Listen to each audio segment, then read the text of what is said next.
happened, Robert Jones, he studies the religious voters, and he studied the evangelical white vote, and he wrote a book called The End of White Christian America. This is the person I'm talking about, who is not anti-Christian, he's not anti-white, he's a white man, who has said, you know, in talking to these voters, that they have basically decided no longer are they going to say character matters, or, you know, that you need to be a Christian, that they basically want somebody that's going to restore their place in the country as being the dominant culture. I'm listening to all of this, and Mike Shields. Mike Shields, I'm reaching over to you. Whose party is this now? Is it Donald Trump's party? Look, I think that's a good transition for what I was going to say here. Look, I have a great deal of respect for Van. I think what he said last night was identifying an element of the election, right? There's a lot of racial splits when you look at the demographics who voted, although Donald Trump did much better with Hispanics, especially in Florida, than I think a lot of people would have predicted.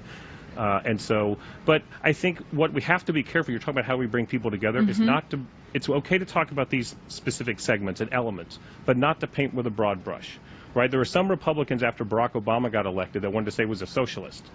And look at these elements in the Democrat Party, and we can pick this element out, and they said that, and there's a lot of that that's going on. There are millions of Americans who do not fit the definition of what's being talked about here who voted for Donald Trump.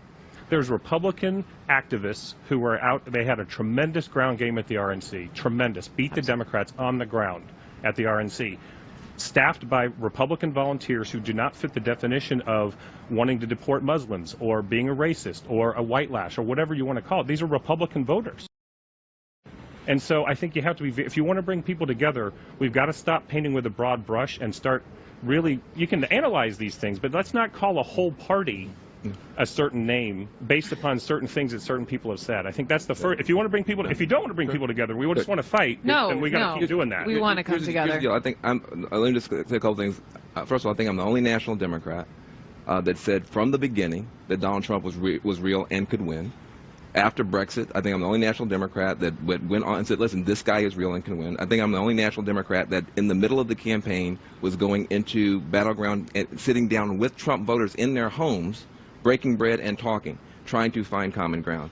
So common ground can be identified, but we have to be able to speak honestly. And when you have a candidate who, on the one hand, it's like, I agree with you, it's almost like an ink blot test. If you say, make America great again, and different people interpret it different ways. But part of the responsibility of leadership is to take responsibility for people who may be alarmed and to reassure them. And there's very little reassurance. I think Republicans have been honest. I work at a Republican super PAC. We said from day one, you know what, there's things about Republicans running for Congress that are different from our nominee. One thing you did not see in the Democrat Party was a really honest conversation about how terrible a candidate Hillary Clinton was and how devastating she was being to their party. Really? You didn't see a lot of that. Then more credit to you. On this and many things, your Democrat friends should listen to you more, because you didn't hear that from the Democrat establishment. You don't hear it now. You don't hear it today. There was a massive fight in the Democratic primary between Democrats who didn't think Hillary Clinton was the best candidate. I mean, I don't. Or honest and trustworthy. My party's divided, country's divided. You know, you are now in a very different position than you were 24 hours ago. And for at least the next 4, if not the next 40 years, you're going to be in a different position. And my request to you is you are in a position to be that bridge builder.